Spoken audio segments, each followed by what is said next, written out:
Oke, di live kali ini kita akan belajar money game sama real trading itu sebenarnya cuannya lebih bagus mana sih? Nah, nanti ada 3 orang, saya, kemudian ada Halim Sugiarto, dan kemudian ada Abraham Santoso. Itu adalah member-member CCR alumni saya yang sudah jadi orang hebat. Ada yang juara trader, ada yang sudah copy trade ya kan. Ada banyak orang nitipin investasi ke dia. Nah, kita akan belajar.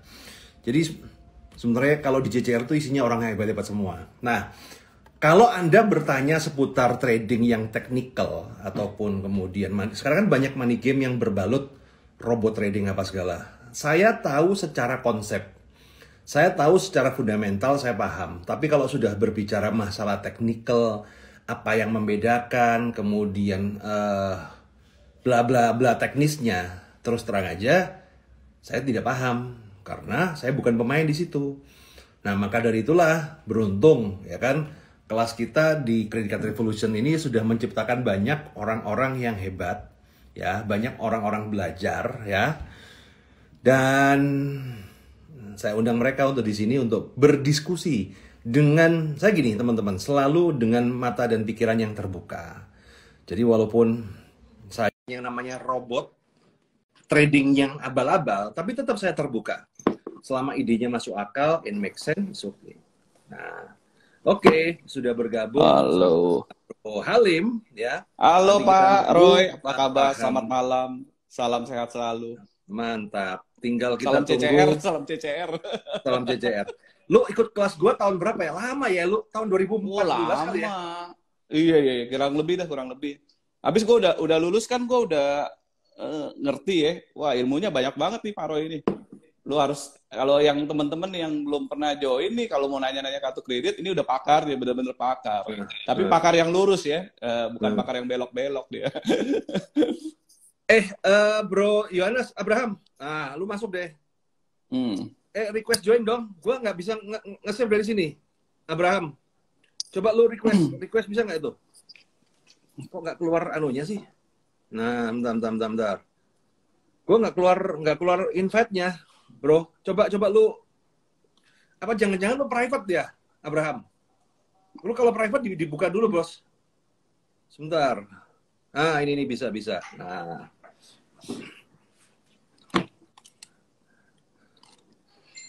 Bentar, kita masuk nih. Bentar, kita tunggu untuk tes.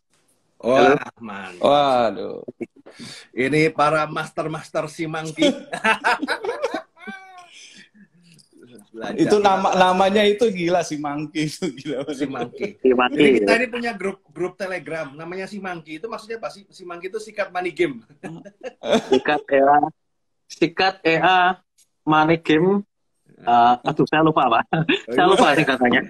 Oke, tapi sebelumnya ya buat teman-teman yang belum kenal, jadi let me introduce ya.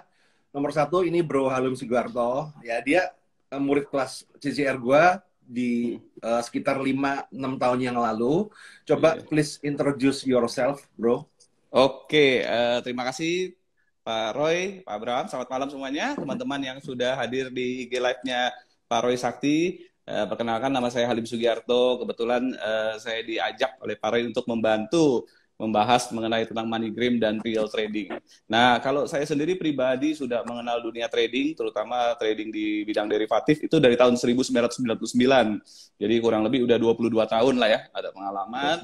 Karena ada passion dan kesenangan juga, dan senang belajar, makanya jadi tahu lebih banyak. Ya semua sama pada dasarnya, awalnya berasal dari dunia marketing, cuma lama-lama belajar, karena belajar udah jadi investor dan jadi trader juga. Gitu, kira-kira Pak Roy. Lu pernah juara apa aja, bro? Oh iya, kalau soal karena belajar terus, lama-lama kan jadi pinter gitu kan. Nah, diulang-ulang, ya terakhir sering ikut kompetisi, dan prestasi paling tingginya di 2018 itu salah satu IB, itu Traders Family, ngadain real contest nasional dengan hadiah mobil expander.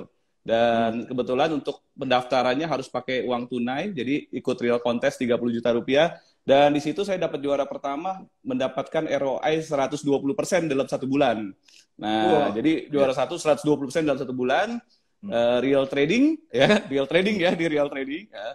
Dan hadiahnya waktu itu ya mobil expander itu kira-kira harganya sekitar 240 jutaan ya, lumayan. Cuan ya. Berarti itu Bukan kayak cuan lagi. kompetisi lomba mancing gitu ya. Lu bayar kemudian nanti menang itu ya. Iya, kebetulan di Traders Family itu saya udah 12 kali kayaknya di sana, mungkin menang juara 5 besar itu udah 12 kali lah. Ya. Oke, mantap, mantap. Nah, sekarang Bro Abraham, ya ini buat teman-teman yang follower saya kan kemarin udah ada nih ya. Ini suhu juga ini. Ayo. Ayo. Oke, kenalin, halo Pak. Bro. Ya, oke, malam Pak Roy, malam Pak Halim. Kenalin, saya Abraham Santoso. Saya adalah pengarang buku dari Rahasia Membeli Emas dengan harga diskon 50%, plus saya adalah seorang pilot copy trade. Jadi kalau teman-teman yang belum tahu copy trade itu apa, copy trade adalah sebuah fitur di dalam dunia bursa berjangka, di mana kalau Anda buka akun, maka akun Anda akan otomatis follow ke akun saya. Jadi kalau akun saya open posisi, akun Anda juga akan open posisi. Kalau akun saya take profit, akun Anda juga akan take profit. Itu Pak. Oke, nah sekarang coba historisnya nih jadi pilot ini prestasinya apa nih? Nah, Oke, jadi gini, saya trading manual dari tahun 2016 sampai tahun 2021, dan itu bisa dilihat melalui situs portofolio, yaitu melalui mgl5.com. Dan itu record di sana tahun 2016 sampai 2017, 2017 sampai tahun 2019 pertengahan saya off. Jadi recordnya kosong. Tapi dari 2019 pertengahan sampai 2021 ini masih jalan terus, dan itu menghasilkan keuntungan antara 30% sampai 50% setahun. Gitu, Pak. Oke, mantap. Oke, berarti ini orang-orang yang valid ya di dalam dunia trading. Makanya kalau kemarin kan gua itu sebenarnya gini, kan banyak yang kan, apalagi yang haters sono itu kan. Apa itu Roy Sakti itu ya kan, bahas money game, nggak ngerti trading lo. Memang jujur, saya memang nggak ngerti trading. Gua ketahunya money game tahu gua. Cuma kalau trading kayak gitu, technical MT5 aja gua nggak tahu apa itu gitu ya teman-teman ya. Nah, oke, sekarang kita akan bahas nih ya. Sebenarnya kita bahas dari mana ya? Jadi sebenarnya kalau robot itu kan sebenarnya ada yang real, ada yang money game ya, gue ngomong ya. Jadi buat teman-teman kalau paham, jadi gini, kadang-kadang mereka itu ngakunya robot, kenyataannya itu Ponzi scheme. Itu ya kayak arisan berantai lah ya. Nah, sebenarnya kalau enak sebenarnya kalau dari misalnya dari Bro Halim nih, enak main game apa enak main trading beneran sih? Nah, jadi mungkin kalau bicara soal robot ya tadi ya Pak ya, robot itu Pak semua pasti ada Pak. Sebenarnya bot itu kan merupakan suatu, kalau di trading khusus forex ya, futures itu kita menggunakan namanya expert advisor. Jadi expert advisor itu suatu program yang di-coding oleh si coder. Jadi si coder ini dia bahasa programming, dia mencoba melakukan riset dengan melakukan coding juga, yang di dalam expert advisor itu tujuannya adalah berusaha mendapatkan keuntungan dari riset-riset yang dilakukan, baik melalui backtest, forward test, kemudian diulang-ulang sampai dia mendapatkan rumusan yang paling sempurna. Jadi kalau kita bicara soal bot trading, jadi bot trading itu memang sebenarnya bekerja. Jadi bukan bot trading itu yang yang kita bilang bot itu bikin-bikinan ya. Bot itu pasti bekerja. Cuma yang perlu diperhatikan hasilnya itu. Karena hasilnya sendiri kan bisa dimanipulasi oleh manusia. Bukan botnya yang dimanipulasi, hasil tradingnya yang dimanipulasi. Jadi jangan salah pengertian, kalau bot ini dimanipulasi, bot nggak mungkin dimanipulasi. Karena bot itu merupakan suatu program. Program itu jalan. Nah, nanti dari hasilnya itu yang dicapai bot, mungkin dimanipulasi oleh manusia gitu. Kan yang bisa memanipulasi itu kan karena apa? Karena si misalnya contoh si pemilik perusahaan atau si owner perusahaan, dia mempunyai kita bilang administrator. Nah, administrator ini yang ngeganti, dia bisa mengganti. Jadi bot itu mah jalan-jalan aja, cuma administrator bisa ganti. Hati-hati gitu, hati-hati. Ya, sama aja ya, kita maju kredit ke bank kemudian kita goreng rekening. Nah, bisa diibaratkan seperti itu. Jadi ya sama, apalagi Pak Roy kan udah ngerti sistem kerja bank, gimana cara mendapatkan kredit, ya kan? Apalagi nanyain limit gitu kan. Wah, artinya kita kan semua bermain. Cuma kalau memang di atasnya nggak approve, ya nggak approve juga sih Pak.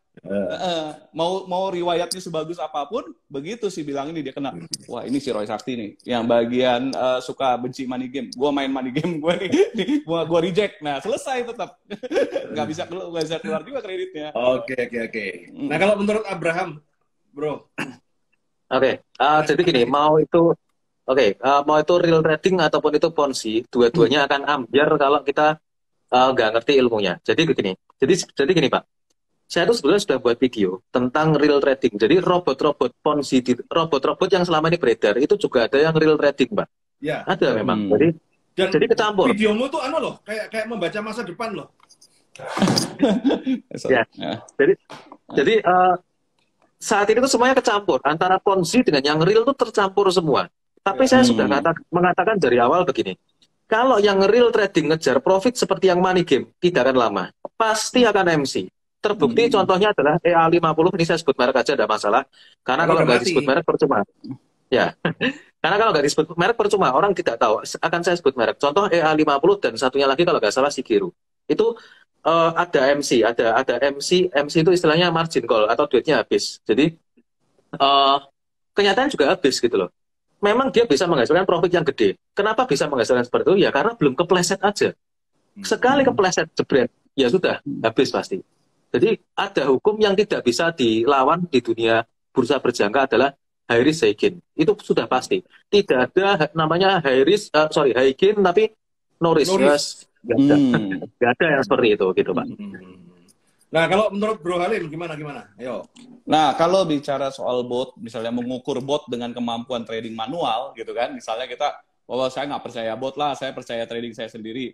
Nah, biasanya memang bot-bot yang berjalan ini, terutama bot-bot real ya, saya bicara bot real ya.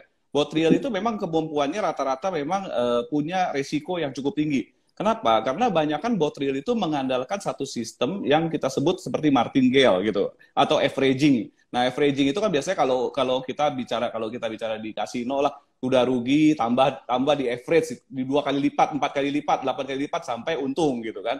Nah, sistem bentar. Kita bahas dulu ya, bentar ya. Kita kacamata orang awam nih ya, teman-teman ya. Kacamata orang awam ya. Bentar, jangan berbicara gini ya. Jadi robot itu ada 2 sistem yang saya tahu itu martingale sama averaging ya. Averaging, oke. Kalau yang averaging ini gue tahu nih. Karena itu kelakuan gue kan, ibarat kata kan kalau kamu besar kecil, ya kan, pasang besar keluar kecil, didobel, betul. Ya kan? Kemudian nggak bisa lagi, double lagi sampai pada titik dia akan kembali. Oke. Jadi averaging, benar Pak Roy, itu averaging itu ada 2 Pak, averaging yang linear, averaging yang martingale. Jadi kalau averaging yang linear kan kalah 1 pasang 1 gitu. Dia tabar aja. Kalau martingale 1, 2, 4, 8. Lipat-lipat. Dengan tujuan apa? Nilai tengahnya lebih cepat tercapai. Pada saat 1 ditambah 2, kan dia jatuhnya kan cuma cukup kira-kira 2/3 aja dia udah balik gitu loh. Udah balik profit gitu loh. Sementara kalau 1-1 kan harus 50%. Harus nyampe 50%, baru tengah-tengah balik modal. Nah, biasanya averaging ini kalau dilakukan oleh bot-bot, umumnya mereka tidak memperhatikan money management dengan baik. Jadi artinya apa? Resikonya tinggi. Nah, tadi Pak Abraham sudah singgung, kalau tidak memahami apa arti semacam leverage, bagaimana penggunaan money management dengan baik, artinya apa? Bot-bot itu cepat sekali mengalami collapse. Karena apa? Yang dikejar high gain. Nah, mau dapat high gain pasti high risk. Nah, kalau mau low risk high gain tuh nggak ada gitu, nggak mungkin lah. Ada, Bos. Money game, Bos. Kan, kan promosinya kan begitu. Pasti lagi. Santai aja lah, tanpa ngerti dunia trading, biarkan robot berjalan. Nah, jadi balik lagi kalau dibandingin misalnya trading bot dengan trading manual, ya bedanya begini sih. Bot-bot juga memang punya averaging yang seperti averaging up ya, tidak selalu averaging down. Averaging down kan artinya kalau rugi kita nambah ya. Bisa juga yang pinter itu kalau untung dia nambah gitu loh. Jadi ini masalah tergantung bagaimana orang codingnya itu sendiri. Tapi kalau dari sisi manual, biasanya manusia itu kan kalahnya sama emosi. Ya kan? Karena apa? Mereka nggak pernah selalu berspekulasi lebih untuk mendapatkan untung dengan harapan. Nah, harapan inilah yang akhirnya menjadi kesalahan fatal. Padahal dalam trading itu nggak boleh namanya berharap kan. Ya udah kita rugi ya kita batasin sekian. Itu pengalaman. Jadi aku pengalaman ya dulu main forex itu ya. Kalau pakai duit bohongan virtual itu menang terus. Demo ya. Demo itu menang terus karena kan SOP sesuai teori itu kan kalau dijalankan ya menang toh. Betul. Kan begitu pakai uang real, apalagi uang utangan, apalagi uang terakhir. Wah, itu udah amburadul tuh udah. Yes. Makanya kan suka bilang Pak trading jangan pakai uang panas ya, pakai uang dingin gitu kan. Oke, kalau menurut Abraham ini nih, dia juga pernah, aku nonton videomu. Jadi mengupas dari sisi robot sendiri. Menurutmu gimana, Bro? Jadi gini, selama sepanjang pengamatan saya Pak ya, tidak ada robot real trading yang bisa bertahan lama kalau bukan martingale Pak. Yang single Hmm. shoot tidak ada yang bertahan lama. Yang bisa bertahan lama yang mana? Yang martingale. Jadi begini, eh, kalau saya analogikan ya, martingale itu sebetulnya tidak jelek Pak, karena saya pun juga pakai averaging dan martingale, walaupun tidak fix 1, 2, 4, 8, 16 enggak, tapi kadang 1, 1, 1, 2, 2, 2, 2, 3, 3, 3, 3 gitu, jadi bebas. Intinya adalah di averaging.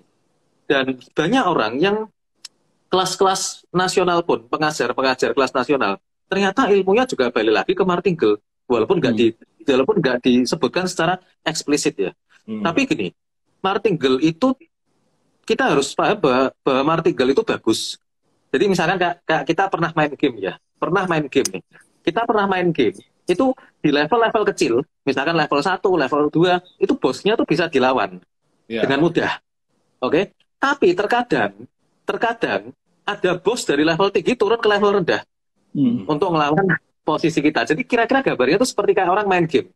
Ketika bos yang level tinggi keluar, lah kuat nahan nggak? Lah, bos itu apa? Itu adalah tren, Pak. Jadi misalkan gini, pergerakannya tuh ya misalkan time frame misalkan pergerakannya menit 15, jadi gerak-gerak sedikit gini doang. Ya kalau selama di Marti, selama gerakannya kecil-kecil gini doang, pasti menang.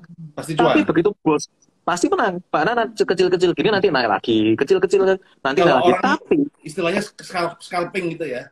ya scalping lah. Kalau scalping biasanya open posisi langsung di close, open posisi langsung kira-kira gitu. Tapi kalau averaging martingale agak berbeda. Oke. Nah, tapi ketika geraknya sedikit-sedikit gini, biasanya cuma gerak 20 pips, 30 pips, tiba-tiba yang bosnya keluar, geraknya langsung 500 pips misalkan. Lah, bisa tahan nggak itu martingale-nya? Jadi Kemarin itu kan ketika ada gold. Gold itu nah tiba-tiba betul. berapa pips itu? Jadi betul. Jadi geraknya sedikit, orang berpikir wah ini aman. Di Marti. Tiba-tiba bosnya keluar, jebret, geraknya gede, habis dia pasti. Nah, jadi kita ini siap menghadapi gelombang kecil, tapi kita juga harus siap menghadapi gelombang yang besar. Nah, orang itu kesalahannya adalah apa ya? Yang kecil-kecil siap, tapi begitu bosnya yang keluar nggak siap. Kebanyakan orang nggak gitu. Jadi saya punya analogi gini, Pak. Jadi gini, ada orang berkata begini, uangmu tuh berapa? Apakah kamu tuh bisa ngelawan market yang digerakkan oleh big boss dan sebagainya? Ada orang bilang nggak gitu. Tapi saya berkata begini loh, uangku cuma $2.000 pun juga nggak bisa MC kok, nggak bisa habis duitnya. Sedangkan Anda yang $20.000, $30.000 uangnya habis. Loh kok bisa? Sederhana, jawabannya sederhana. Karena saya bisa memilih lawan, Pak. Jadi, misalkan, kalau sudah tahu duitmu $2.000, ya kamu pilihlah melawan semut. Jadi misalkan, ngelawan semut diinjek profit $1. Atau Anda mau ngelawan Mike Tyson, menang dapat $10.000. Lah, tapi kan nggak bisa atau menang ngelawan Mike Tyson, toh. Ya lebih baik disesuaikan. Lebih baik saya injek semut 10.000 kali, dapat $10.000 daripada ngelawan Mike Tyson sekali dapat $10.000. Tapi saya tahu ngelawan Mike Tyson nggak bisa menang. Nah itu perlu mindset seperti itu juga, Pak. Kalau mau pakai averaging martingale, Pak. Itu. Oke. Nah sekarang gini, bentar. Nanti kalau teknikal kan banyak orang awam nggak ngerti. Kita kan kembali ke yang basic aja ya. Sebenarnya kalau memang udahlah, gue tau lah ini money game nih. Gimana caranya jurus cuannya di money game? Kita anggap aja ya. Jadi kita paham lah, kita nggak nyebut merek lah. Kita udah ciri-ciri money game itu sebenarnya jelas. Kalau ciri-ciri money game itu jelas, dia memberikan keuntungan pasti, ya, memberikan keuntungan pasti. Kemudian historisnya begitu bagusnya. Kemudian kalau dari Bro Halim ada yang mau ditambahkan nggak? Ciri-ciri money game itu. Biasanya gini sih, Pak. Gampang, karena kebetulan saya bergerak di bidang trading, jadi kalau tanya robot trading itu ya mayoritas antara dia fake atau enggak fake, maksudnya hasilnya itu money game atau enggak, biasa kelihatan dari konsistensi sih, Pak. Jadi begini, contoh ya, kita ini kan trading secara manual, kita nggak mungkin bisa prediksi pasar 100% tepat gitu loh. Kadang kita untung besar, kadang kita untung kecil, kadang kita rugi kecil, kadang untung rugi besar, ya kan? Sama lah seperti kita dagang sehari-hari. Kita nggak bisa tebak pelanggan kita datang berapa banyak gitu kan, kita nggak tahu tiba-tiba hari ini orderan kenceng, besoknya nggak ada, 2 orang pun yang lewat nggak ada gitu kan. Jadi sama dalam trading itu menurut saya, karena market itu tidak bisa diantisipasi pasar, karena market itu selalu bergerak menurut kehendak dia sendiri gitu ya. Sampai tadi seperti tadi Pak Abraham sampaikan, bosnya turun, ya trennya datang, ya kan. Atau Pak Roy tadi sebut, kemarin harga emas naik banyak, tapi hari-hari sebelumnya kan enggak. Nah, tetapi di dalam bot trading ini ada yang seolah-olah setiap hari itu pasti untung, gitu loh. Nggak kepeduli event apapun pasti untung. Makanya orang bilang ada non-farm payroll nih, ada suku bunga, takut ini segala macam. Mereka jaga nggak mau trading, dia mah tetap aja untung. Mau lagi turun, lagi naik, selalu untung. Nah, ini menimbulkan curigaan. Jadi secara konsistensi, kalau saya bilang profit itu selalu stabil setiap bulan, itu harus dicurigai. Soal itu saya pelaku pasar, saya tiap bulan trading gitu. Saya tiap hari saya lihat di pasar.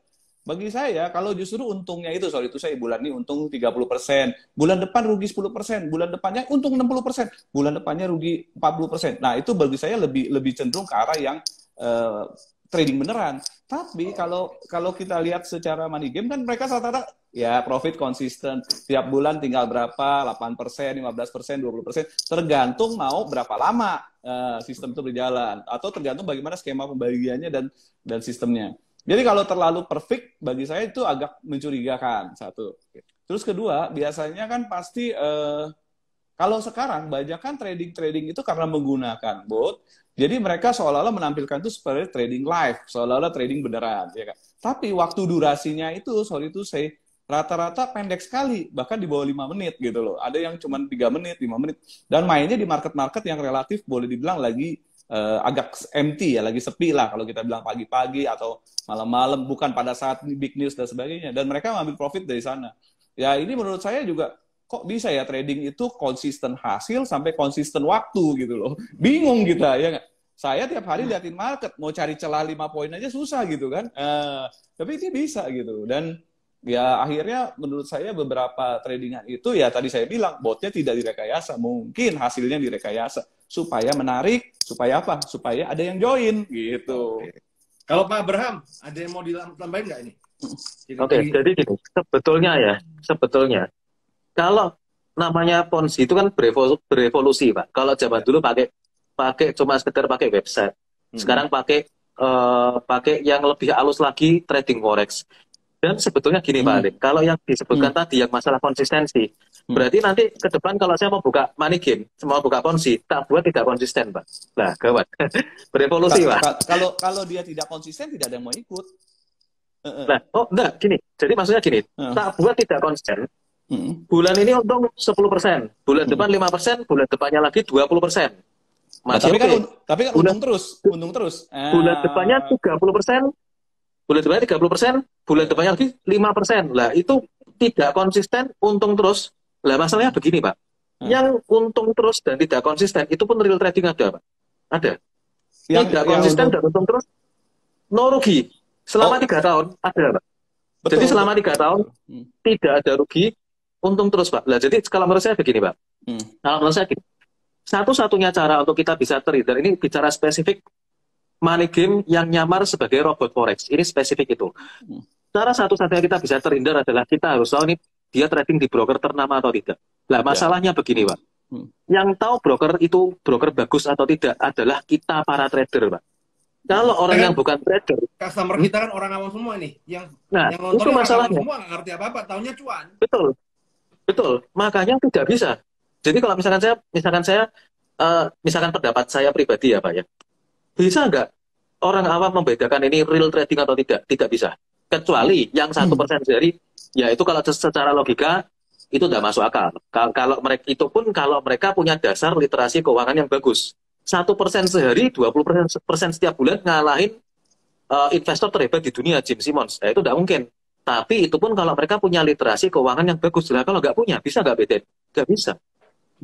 Itu masalahnya. Jadi money game ini tidak bisa dibedakan antara yang real trading dengan yang Ponzi. Susah banget. Apalagi yang jadi gini, teman-teman. Gitu. Kalau saya mengintisarikan katanya Bro Abraham, ini juga live saya yang lalu. Jadi di dalam dunia money game sendiri itu ada yang main halus, ada yang main kasar. Orang itu evolusi. Kalau yang halus tuh kelihatannya, oh ini konsisten. Kayak di tengah ketidak konsistenan, tapi masih konsisten. Nah itu. Ada yang main halus itu kan ada, ya teman-teman ya. Nggak nyebut merek, nanti marah ya. Wah. Tapi yang menarik adalah sebut Pak, nggak apa-apa Pak. Tak sebutin saya Pak. Ya 69 Pak. Ya 69 ya udah itu. Tapi yang lucu nih, ya kan si 69 ini yang lucu adalah kan di grup tuh kan dia ada yang posting tentang namanya OneCoin. Itu the biggest scam in the world ya, kalau nggak salah itu Rakus scam itu ya. Iya, Itu orang India apa segala. Lah, paket-paketannya kok persis ya sama si OneCoin ya. Mungkin inspire ya. Terinspirasi Pak. Terinspirasi. Jadi dia terinspirasi dengan the biggest scam in the world, ya kan? Itu kan termasuk the biggest scam in the world itu kan. Nipunya itu kan cewek India itu. Iya, ini sekarang, mau Pak. benar. Ini mau the biggest scam in Indonesia, Pak. Jadi mau nyaingin yang sana nih, nanti go internasional, the biggest scam in the world, ini the biggest scam in Indonesia dulu, Pak. Taraf lokal dulu, Pak. Ya. Nah, cuma kita nggak tahu ya apa yang terjadi. Jadi kalau saya pribadi gini, kan kayak di anak CCR lu tahu sendiri lah, ada pemain money game, bahkan ada diehardnya DNA Pro, kemudian siapapun itu ada lah ya. Saya sih oke-oke selama gini. Nah, enaknya gini teman-teman, kalau anak-anak CCR itu ya, lu mau main-main money game apapun, lu tahu nggak ini money game? Tahu. Terus bagaimana cara lu survive? Ya gimana caranya kita pokoknya jangan sampai kita itu udah scam belum withdraw. Oh ya udah, bagus. Berarti kalau gua tanya seperti itu, paham lah ya. Nah, itu kan jadi lu mau main apapun, ada yang diduga money game ya, ada DNA Pro, ada ini 19 apa segala itu kan, apapun lah mereknya itu. Saya ngomong, kalau lu tahu, lu paham caranya, ya udah, lu tahu dan lu tahu resikonya, karepmu, nggak popo teman-teman, gaspol. Kayak ngobrol ya kemarin aku ngopi sempet lama dengan salah satu member Triumph, ya kan Triumph. Oke. Ya itu ngobrol-ngobrol, loh kok aku ini memang mainnya kayak gini kok. Ya nggak apa-apa gitu loh. Bukan berarti aku benci, enggak. Yang penting kamu sudah tahu cara mainnya, tahu resikonya, tahu winnya, gitu loh. Silakan gitu loh. Bahkan kamu mau main judi online loh, atau mau jualan organ tubuh manusia, ya karepmu lah. Selama tahu resiko dan konsekuensinya kan Anda udah gede. Nah sebenarnya yang kasihan itu kan orang-orang yang nggak ngerti ini loh teman-teman. Betul. Betul. Jadi ada peribahasa Pak, ada peribahasa gini. Resiko itu timbul dari ketidaktahuan Anda. Jadi resiko itu timbul bukan dari hal-hal yang Anda tahu, tapi dari hal yang Anda tidak tahu itu resiko timbul dari sana. Jadi kadang ada orang yang berpikir bahwa saya bikin video-video tentang Ponzi itu untuk mencegah orang ikut Ponzi. Lo tidak, lo saya aja ikut Pak. Saya ikut Ponzi Pak, tapi bukan yang model robot forex money game, tapi yang model yang lain lah. Itu Ponzi juga. Tapi kan saya tahu kalau itu Ponzi. Jadi tidak mungkin saya akan jual rumah saya atau jual ginjal saya untuk ikut Ponzi lah. Masalahnya yang nggak ngerti itu jual rumah atau gadai rumah, gadai mobil. Nanti kalau habis-habisan jadi miskin beneran. Dan gitu. Sudah banyak kayak gitu tuh. Ya. Kalau dari Halim gimana Halim? Kalau saya lihat ya begini Pak, ya sebenarnya kan kayak Ponzi itu ya memang bukan cuma dari robot trading ya, banyak lah dari dulu kita kenal, ada yang bentuknya arisan ya nggak, bahkan mungkin kayak kemarin kita pernah dengar ada first travel case gitu kan, kemudian koperasi dan sebagainya. Jadi intinya di sana ada imbal hasil yang menjanjikan dan terus menerus. Tapi ada satu sistem biasanya sering terjadi itulah sistem MLM gitu, sistem rekrut member dan sebagainya. Itu yang membuat suatu produk yang retail Ponzi itu jadi money game itu jadi panjang dan bisa bertahan lama. Jadi kalau secara kita mau tahu bahwa itu produk Ponzi atau money game itu bisa tahan lama atau enggak, sebenarnya satu itu tidak lepas dari pasar itu sendiri. Kita nggak bisa tebak itu akan money game itu jalan atau lama atau tidak. Kalau orang suka, biasanya jalannya lama. Dan pada saat menjadi lama, orang bisnis ownernya akan ngelirik. Oh ini bagus nih kayaknya. Kita bikin yang sejenis. Akhirnya timbul 2, 3 macam 4 jenis. Nah kalau tadi misalnya Pak Abraham sampaikan, misalnya bermain Ponzi tidak boleh all in dan sebagainya. Itu benar sekali gitu. Banyak orang yang mengerti sebenarnya. Jadi ada beberapa orang yang memang mengerti dan memainkan ini sebagai bagian dari bisnisnya gitu loh kita bilang. Cuma kan kadang orang yang nggak mengerti itu pasti jauh lebih banyak. Dan akhirnya mereka itu terjebak. Makanya kan kalau kita cari di Google, pasti banyak sekali kasus-kasus yang orang tidak mengerti, atau mungkin pura-pura nggak ngerti. Nah ini yang saya bingung. Padahal kan dunia sekarang udah internet ya, Pak Roy Sakti udah membeberkan beberapa kali money game berbahayanya apa. Yang saya khawatirkan adalah efek psikologis dari money game itu sendiri. Pertama, satu, kalau Anda ikut money game ya pasti Anda jadi pemalas gitu kan. Karena enak duduk diam dapat duit kan, D4 Itulah, gitu jadi kan. gini, ini pertanyaan menarik nih. Ini pertanyaan menarik ya. Itulah kenapa pemain money game itu kalau sudah sekali kena money game itu udah nggak bisa lepas. Betul. Karena ya itu udah biasa duit enak, dia nggak, ya contoh gini ya teman-teman ya. Orang kalau udah kecanduan money game ya teman-teman nggak bisa lepas. Itu sama kayak gini loh teman-teman. Mohon maaf ya, ini agak X-rated dikit ya. Ibarat kata cewek kalau sudah ngerasain duit micet, open BO, ya, kemudian ngangkang doang dapat 1 juta, 2 juta. Kemudian dia suruh kerja yang bener jadi SPG, bayaran 2 juta sebulan. Udahlah, percaya saya lah. Nggak mungkin. Saya ngomong nggak mungkin. Karena sebuah kenikmatan itu hanya bisa tergantikan ketika kita menemukan kenikmatan yang baru, gitu loh, teman-teman. Iya, kalau enggak, akan kembali back to the, ya kan? Akan kembali ke yang lama, bos. Itu udah iya, sama. betul. Psikologis itu, Pak. CCR, kan? Anak CCR, kalau kita ngomong anak CCR yang sudah biasanya yang kaum kredit hunter, ya kan? Garong bank, ya kan? Udah ngerasain enaknya garong bank. Sudahlah, aku ngomong, nggak mungkin kamu kembali ke jalan yang benar. Kadang-kadang kan mereka itu kan begini loh. Pak, saya garong sekali aja, Pak. Saya garong sekali aja, kemudian nanti ini saya gunakan ke jalan benar. Saya ngomong bullshit, saya ngomong, wis salah. Betul. Kamu main cemplung di situ nggak bakal mentas, kecuali kecetok. Iya, kecuali ke ini Pak ya, macet beneran ya, kena masalah nggak, ya. Macet, kena pidana, kena polisi, bener-bener traumatis baru berubah. Betul. Atau ketemu batu lompatan yang lebih enak. Nah, itu baru berubah. Nah, ada bisnis yang lebih menggiurkan, yang lebih jelas gitu ya, dia mungkin lari ya. Nah, itu Pak, balik lagi ke psikologis itu Pak, jatuhnya ke psikologisnya itu berat sekali sebenarnya. Jadi orang yang bisa, kalau udah benar-benar sampai tahap merasakan nyamannya dari duit dari money game, saya rasa banyak orang yang susah keluar, karena dia akan beralih dari satu sistem ke sistem yang lain. Oke, sebentar. Sekarang kita bahasan mepet jurang dulu aja lah. Kita gibahin seseorang lah ya. Sekarang gue tanya sama lo deh, teman-teman ya kan. Nah, kan kemarin di grup tuh kan rame tuh ya. Ada ex-leader money game. Ya, ada kita nggak usah nyebut nama ya. Tapi kita ada ex-leader money game yang termasuk gede juga. Dan itu membawa duit ratusan miliar. Kemudian dia vonis bersalah dan kemudian dia udah di penjara. Ya, di penjara. Dan dia udah survive. Artinya dia udah membayar kesalahannya dia. Nggak tahu kalau investornya dapat apa enggak. Nah, kemudian dia bergabung di sebuah tempat yang diduga money game. Kalau menurut lu bagaimana? Kan ada yang bilang leadernya kan ngomong, loh, orang itu kan bisa bertobat.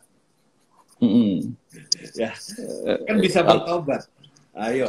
Kalau ini balik lagi dari kata Pak Roy Sakti tadi, kalau udah ngerasakan nikmatnya ini susah untuk keluar dari jaring-jaring itu. Jadi memang kalau pertama pasti kan dari diri sendiri dulu, begitu dia akan mencari dulu pertama apa sih dia mau cari, kerjaannya ini lurus atau nggak lurus gitu kan. Terus dia ada tawaran, dan di saat tawaran itu ada suatu opportunity, kita bilang peluang, di mana dia bisa memanfaatkan nama besarnya dulu dengan jaringannya, dia melihat opportunity itu, mungkinan dia bisa masuk kembali ke dalam situ. Tapi balik lagi, beda ya. Seorang pelaku dan penggagas dengan seorang pemain itu agak mungkin beda ya, karena kalau pelaku itu kan leader ya, itu tugasnya mengajak, dia tidak menginvestasikan. Tapi kalau seorang player, dia bisa membuat grup atau jaringan untuk mencapai hasil yang paling maksimal. Jadi biasanya orang yang leader itu pasti dia otomatis leader, karena apa? Kemampuan dia berbicara, kemampuan dia memang menjelaskan produk. Gitu ya? Iya, basically emang seperti itu leader. Jadi leader itu boleh dibilang sebenarnya ya orangnya kalau dibilang yang big-bignya itu aja sebenarnya gitu. Iya. Kalau menurut Bro Abraham bagaimana, Bro? Kalau aku bilang ya, itu si ex-leader money game tidak tahu bahwa yang dia ikuti adalah money game, itu omong kosong. Dia tahu bahwa itu adalah money game, itu sudah pasti. Tapi masalahnya begini, orang Indonesia kalau saya lihat ya Pak ya, kebanyakan orang Indonesia itu tidak percaya diri Pak. Kenapa bisa begitu? Terbukti dari berkali-kali scam, bahkan yang sudah jelas-jelas bahwa itu adalah leader money game, terus dia join di suatu tempat, masih dipercaya dan masih diikuti.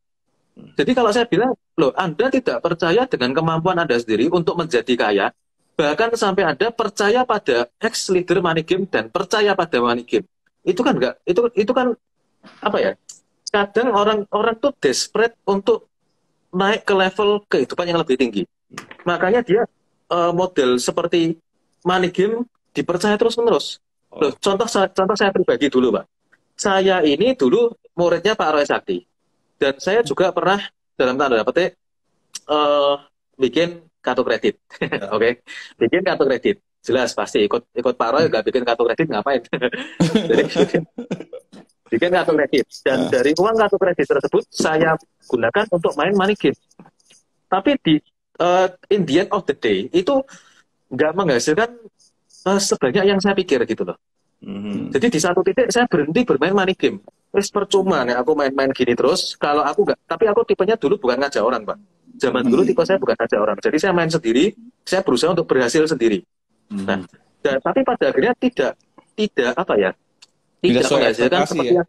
yang tidak sesuai ekspektasi. Ya.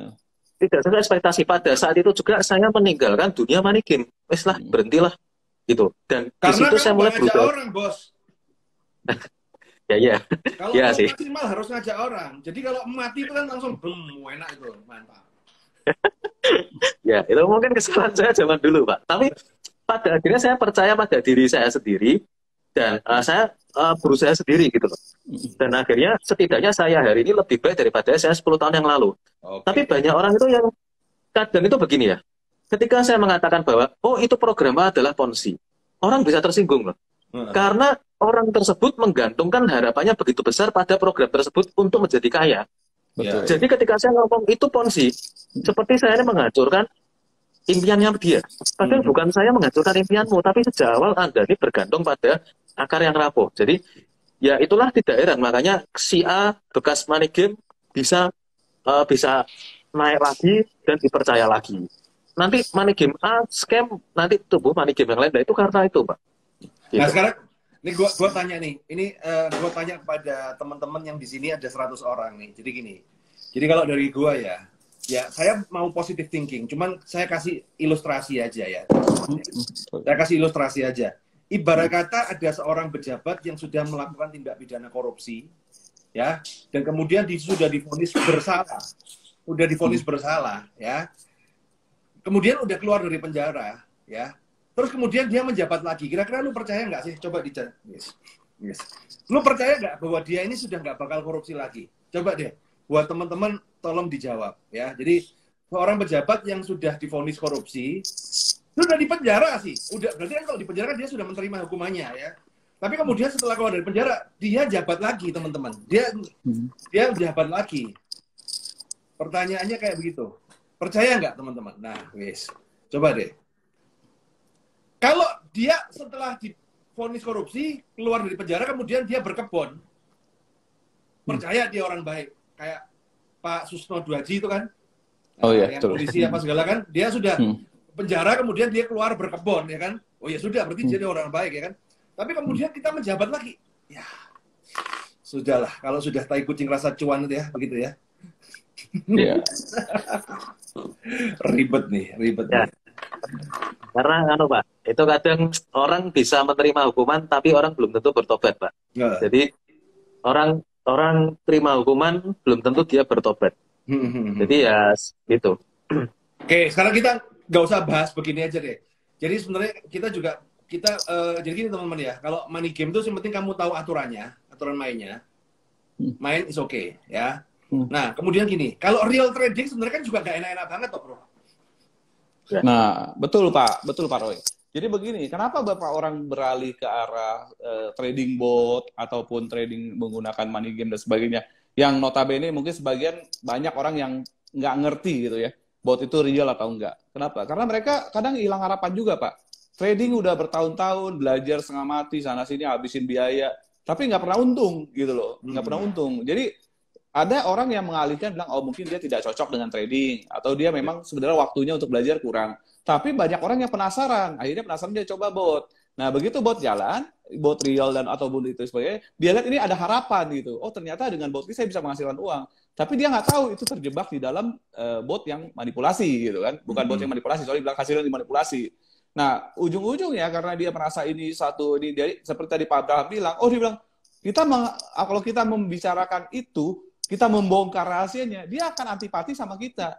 Loh, orang lu sirik ya gitu, lu sirik, gue punya ini bot sebagai, kalau enggak lu ikut gue aja gitu kan, misalnya seperti itu. Nah, saya pernah nih cerita ini nih, udah 1-2 case lah saya cerita seperti ini, ketemu orang, terus saya jelasin ke dia. Jadi ceritanya ini satu calon investor ini, dia main di salah satu bot yang besar dananya 1,5 miliar Pak. Lumayan besar dia bilang. Terus dia ada bisnis online dan cukup besar. Dia menggelontorkan bisnis online-nya itu kurang lebih 30 M per bulan omsetnya, Pak. Omset 30 M per bulan, dia bilang, selama musim pandemi corona ini, sorry to say, saya cuma bisa buat bayar karyawan aja, dia bilang. Hampir nggak ada untung. Biasa tiap tahun saya bisa jalan-jalan ke luar negeri sama keluarga. Sekarang, dia main bot. Main bot modal 1,5 M. Dia bilang, ini dapatnya hasilnya luar biasa sekali, gitu kan. Malah dia memikirkan untuk menutup usahanya. Wah, ngapain gue usaha, ya kan? Mendingan gue main bot aja dong. Saya bilang, tapi ini bahayanya begini, Pak. Saya pernah cerita ini ke satu orang, dan orang itu terus melakukan itu karena apa? Dia percaya, oh, gue udah dapat Fortuner lu, Lim. Ya, lu belum dapat apa-apa, lu ikut gue aja, mau nggak? Gue bilang, tapi ini. Dan dia sampai menjanjikan ke keluarga-keluarganya bahwa bisnis ini bagus, dan ternyata pada saat itu scam, dia harus kehilangan Fortuner itu untuk mengganti ke saudara-saudaranya itu. Dan yang ini, kalau jeleknya lagi saya bilang, makanya tadi secara psikologis akhirnya saya kesel gitu, karena kalau ada yang nanya ke saya nih Pak, bot lu dapat berapa? 10% sebulan. Oh, gua ada nih yang 20%, mau ikut saya nggak? Jadi capek kita jelasin Pak. Ya Jelasin capek. ini percuma. Mau ikut gua nggak? Gua ada yang 20% nih ya. Jadi udah gitu aja kesel jadi. Kalau Abraham gimana nih? Lu kan juga copy trade nih, sebagai seorang copy trade. Oke. Jadi gini Pak, selama kita ini berharap sesuatu yang tidak masuk akal, percuma. Anda mau real trading, mau ponzi, Anda akan selalu jatuh terjerembab. Jadi contoh ya, contoh Usain Bolt itu bisa berlari 44 km per jam. Usain Bolt itu larinya sama cepatnya dengan anjing German Shepherd. Jadi ada orang bisa berlari secepat anjing kan gitu kan. Nah, tapi Anda ini ngeset sebuah target yang saya kepengen lari 100 km per jam. Ya gak akan bisa. Mau itu real trading, mau itu ponzi, ya Anda jatuhnya akan ke ponzi terus. Dan Anda pasti akan kena resiko terus gitu loh. Saya kepengen profit setiap bulan 100%. Mau apapun Anda tidak akan pernah berhasil. Jadi yang pertama harus, karena apa? Karena yang terhebat di dunia pun setahun itu 66% sampai 70% setahun. Itu yang terhebat di dunia. Lah ini tiba-tiba kita mau sekali one shot, lucky shot mungkin bisa ada ya, tapi tidak konsisten. Bisa. Contoh saya pernah dalam 1 bulan pernah menghasilkan 50%. Belum. Tapi kalau disuruh baleni lagi di bulan depan nggak bisa. Kecuali ada momen yang sama yang terjadi, ya bisa. Tapi itu kan jarang sekali. Jadi kalau misalkan kita pengen ngeset profitnya itu tidak masuk akal, mau real trading seperti model apapun tidak akan pernah bisa berhasil. Jatuhnya pasti akan ke ponzi dan money game terus, ya gitu. Gitu Pak. Intinya ponzi money game itu apapun mainnya, endingnya pasti scam. Tinggal masalah kapan. Ya, tinggal masalah kapan. Dan kalau ditanya, ya ada kadang-kadang kan tanya kan, kapan si Nyet ini scam, kapan ini scam. Ya kita yang tahu itu cuman ownernya sama Tuhan Pak. Oh iya, kalau dia udah kenyang, Abraham, ya akan melakukan scam. Kita nggak bisa memprediksi. Ya, Pak Abraham ada singgung broker tadi kan, kita bilang. Salah satu ciri yang paling bisa membantu kita adalah melihat dari broker gitu loh. Nah, broker ini seperti ini Pak ya, broker itu kan kalau kita bicara yang di Indonesia, kita harus ada regulasi dari Bapepti atau Badan Perdagangan Berjangka Komoditi, itu udah pasti. Tapi kalau orang bermain di broker luar, mungkin dia tidak nyaman di Bapepti, mungkin spreadnya besar dan sebagainya, dia mau main broker luar. Salah satu ciri utama yang harus diperhatikan adalah broker itu punya izin regulasi internasional. Contohnya kalau punya izin regulasi Amerika, regulasi Inggris, Australia itu termasuk regulasi yang kita bilang tier 1. Jadi ada beberapa regulasi kalau kita bilang tier 1, tier 2, tier 3, dan tier 4, itu biasanya tingkatan tier itu menandakan bahwa jaminan atau deposit yang dibuka oleh broker tersebut terhadap regulasi itu sangat tinggi dan reportnya sangat ketat. Jadi kalau orang udah taruh deposit demikian besar, sorry itu saya misalnya kayak di Inggris, 1 billion pound, dia harus taruh jaminan deposit 1 billion pound di sana. Tujuannya apa? Tujuannya apabila terjadi sesuatu, dia punya dana cadangan untuk menutupi daripada kerugian atau keuntungan si nasabah. Nah, Jadi si pihak dari FCA ini atau Financial Conduct Authority, dia ada persyaratan-persyaratannya. Apabila nasabah invest sekian, maka sekian. Nah, kalau tier-tier regulasi yang tiernya rendah, biasanya sorry itu saya mungkin di negara-negara yang offshore, contoh misalnya Saint Vincent dan sebagainya, itu izin regulasinya lebih mudah. Dan di sana karena izin regulasi lebih mudah, otomatis pengaturan ininya pun juga tidak seketat dibanding tier 1 atau tier 2. Nah, gini dong, kalau Bapak punya bisnis yang modalnya 100 miliar gitu ya, masa mau dibuat scam gitu kan, pasti akan mikir panjang gitu loh, akan sulit untuk mereka melakukan itu. Apalagi ditambah dengan regulasi-regulasi ketat. Contohnya mengecek laporannya bener nggak, terus udah gitu ngecek ini si brokernya bayar nggak setiap ini, reportnya gimana. Jadi kalau udah brokernya sulit, ya udah sorry itu menurut saya untuk peluang untuk melakukan apa kita bilang ponzi atau manipulasi itu sangat kecil sekali gitu loh. Tapi kalau broker-broker yang sorry itu yang mungkin regulasinya lebih rendah, dia lebih gampang dipermainkan. Nah, itu mungkin salah satu. Tadi Pak Abraham sudah singgung itu. Oke, sebentar.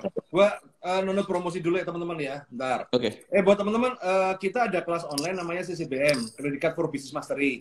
Ini bagi teman-teman yang sudah punya kartu kredit, kemudian mau cara pakai kartunya bagaimana untuk bisnis, baik itu untuk trading ataupun untuk money game, boleh itu ya. Nah, di situ saya akan ngajarin gimana caranya bikin istilahnya apa sih, pembayarannya efektif dan murah ya. Nah kemudian nanti bagaimana memanajemen kalau sudah punya banyak kartu, karena kalau kartu kredit itu kalau cuma satu gampang, tapi kalau udah manage 20 kartu, kalau kita nggak ngerti sistemnya kacau balau. Dan nanti kita akan belajar sistem-sistem kalau untuk bisnis pola-polanya seperti apa yang aman. Kita juga nanti ada juga namanya jurus immortal. Kita punya satu jurus namanya immortal. Gimana caranya main kartu anti macet? Oh, itu pokoknya pakai strategi itu pasti immortal terus. Nah, itu hari Sabtu dan Minggu, teman-teman. Kelasnya online, kita mulai jam 10 sampai siang. Ya, investasinya sekitar 2.200.000 ya. Kalau memang teman-teman mau join, silakan di City, di DM ya. Bahkan saya memberikan fasilitas ya, tapi ini khusus member, tapi terbatas. Jadi bagi Anda yang punya kartu kredit nganggur, nanti saya ajarin gimana caranya Anda bisa dapat 1% per bulan. Ya, nggak 10% lah ya. Kalau 1% per hari di Ponzi aja. Kalau di saya beraninya 1%, itu pun nggak bisa banyak-banyak. Kemarin ada yang naruh, Pak, kalau saya naruh kartu kredit 200 juta, jangan bos. Pusing saya ngurusinnya. Kalau masih 50 juta, masih oke lah. Oke, dilanjut. Oke, nah sekarang gini, bro. Kalau buat orang awam ini, kalau kan gini ya, aku lihat dunia trading ini tertarik karena gini, dengan adanya pandemi, orang mikir ngapain sih aku kerja susah-susah, lebih baik aku liatin layar aja gitu loh. Nah, cuman kan kalau kita skip pembelajaran, akan jadinya kita akan terjebak di money game karena kita cuma melihat hasil tanpa melihat proses. Nah, kalau buat teman-teman ini coba kasih saran, step by step pembelajarannya itu enaknya mulai dari apa dulu atau apa, kemudian beranjak kemana? Ya, saya mulai dari Bro Halim. Menurut versi Anda, karena tiap orang beda-beda ya. Versinya Bro Abraham sama Bro Halim itu beda, tapi minimal nanti Anda akan mendapatkan yang cocok. Nah, kalau Bro Halim. Nah, jadi kalau dulu kebetulan saya belajarnya cukup dari zaman dulu, jadi zaman masih internet sangat terbatas ya. Jadi kalau dulu saya banyak belajar dari buku-buku. Jadi buku-buku, kita beli buku bahasa Inggris, kita belajarin, kita baca-baca sekilas. Sebenarnya kalau belajar forex itu kan ada beberapa hal yang harus dibahas. Pertama adalah fundamental, ya kan? Kedua teknikalnya gimana, ketiga pengaturan manajemen, dan keempat psikologis, termasuk juga mempelajari emosi soal trading itu sendiri. Nah, semua itu sebenarnya kalau dipelajari, bahkan kalau dalam 2-3 tahun pun, itu pun sebenarnya mungkin Anda baru dapat kulitnya. Karena apa? Anda perlu pengalaman untuk mematangkan apa yang Anda pelajari gitu. Jadi kalau belum ada pengalaman, Anda belum mengalami, misalnya waktu itu saya mengalami kejadian World Trade Center, kejadian 2008, krisis global, kemudian juga 2012, hingga sekarang pandemi corona, itu kan artinya ada satu pengalaman di sana. Itu akan mematangkan Anda. Tapi Anda tidak harus selama itu untuk belajar. Anda tidak harus seperti saya 10 tahun atau 20 tahun, nggak usah. Tapi sekarang ini dengan ada era teknologi internet, Anda bisa belajar dari banyak hal. Pertama, Anda bisa belajar dari YouTube, ya nggak, video. Kemudian Anda bisa belajar dari internet. Jadi kalau saya tuh ada rekomendasikan contoh, Anda kalau mau belajar dari yang paling sederhana, yang memang Anda butuh pengetahuan pelan-pelan, Anda bisa buka www.babypips.com.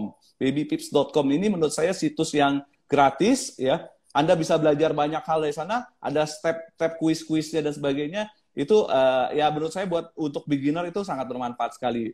Dan yang kedua ya mungkin kalau Anda punya dana lebih, Anda bisa ikut kursus-kursus. Tinggal pilih aja kursus-kursus yang tersedia, baik kursus offline ataupun kursus online. Nah, Lu buka saja. Lu buka Lu ada kelas nggak? Gue ada kelas, Ya tapi udah, gue buat teman-teman nanti komersil tinggal langsung ke ya, silakan di follow ya, ada Halim ya. nggak komersil lah. Artinya kenapa? Karena saya banyak kehabisan waktu juga dengan trading itu sendiri gitu loh. Karena kalau ngajarin orang kan biasa yang ada yang ngajar aja dia nggak ngurusin trading. Hasil urusan belakangan, yang penting teorinya bagus gitu kan. Kalau saya kan enggak, saya praktisi. Jadi kalau saya rugi ya saya rugi beneran. Saya akan cerita, saya rugi gitu kan. Nah, tapi kalau Anda mau belajar dari YouTube dan sebagainya, Anda pelan-pelan belajar sebagai pelan-pelan sebenarnya harus Anda perhatikan itu adalah bagaimana melatih cara trading Anda secara konsisten.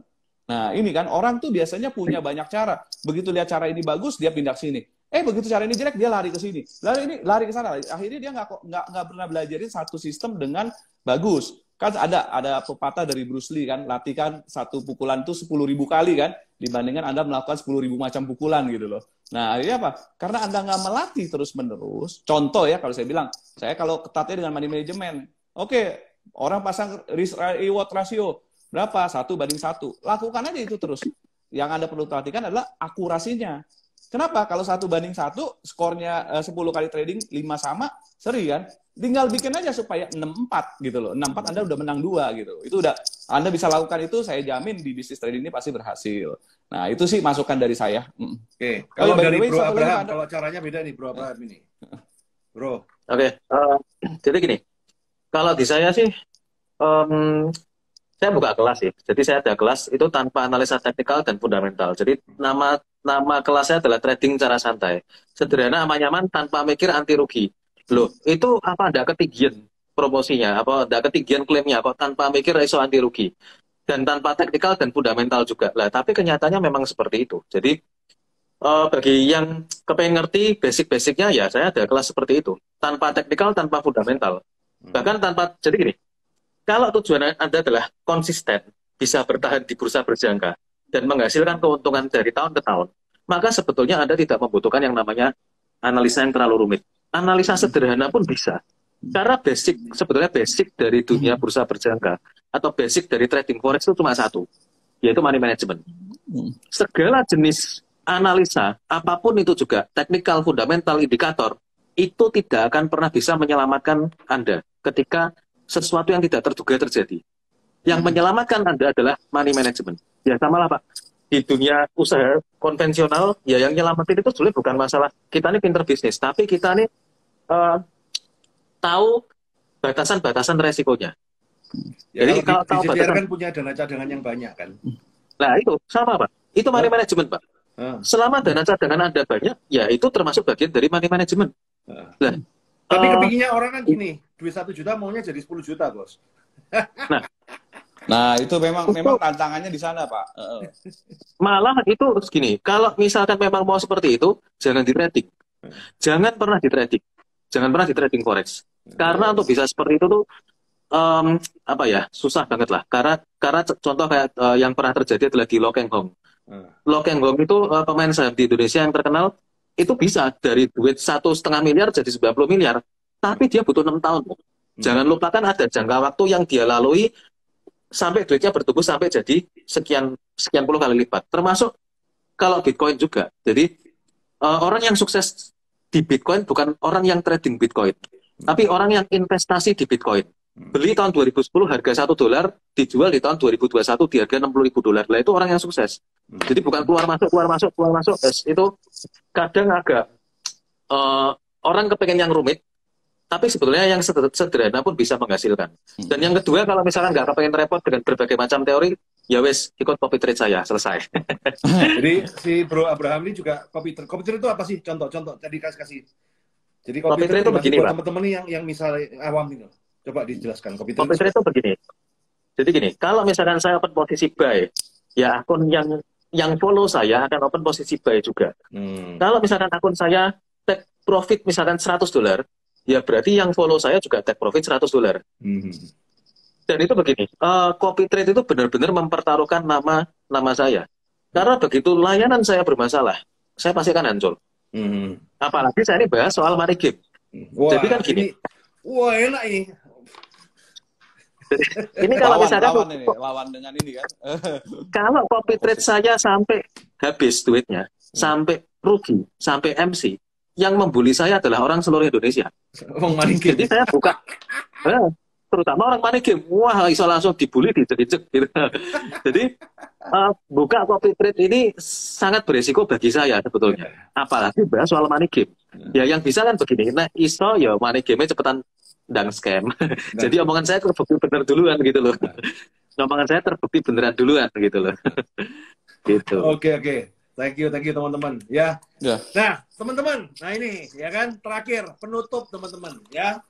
Sebenarnya teman-teman, ada satu aplikasi ya. Nih sekarang daripada kamu ikut money game ya. Ini penutup nih, benar-benar nih. Ada satu aplikasi yang Anda bisa install secara gratis dan bisa menghasilkan, bahkan bisa menghasilkan sehari itu bisa 1 juta, 2 juta tergantung Anda. Tapi bisa hasil. Tapi kalau rugi, nggak bisa rugi. Ruginya rugi waktu. Tahu nggak aplikasi apa? Apa tuh, Pak? Micet. Nah, gimana caranya cari sendiri? Oke, teman-teman. See you ya, teman-teman ya. Thank you, Pak Roy. Ya. Oke, thank you, Pak. Thank you, Pak Roy. Terima kasih, Pak Abraham. Oke. See you. Yeah. Bye-bye. Bye.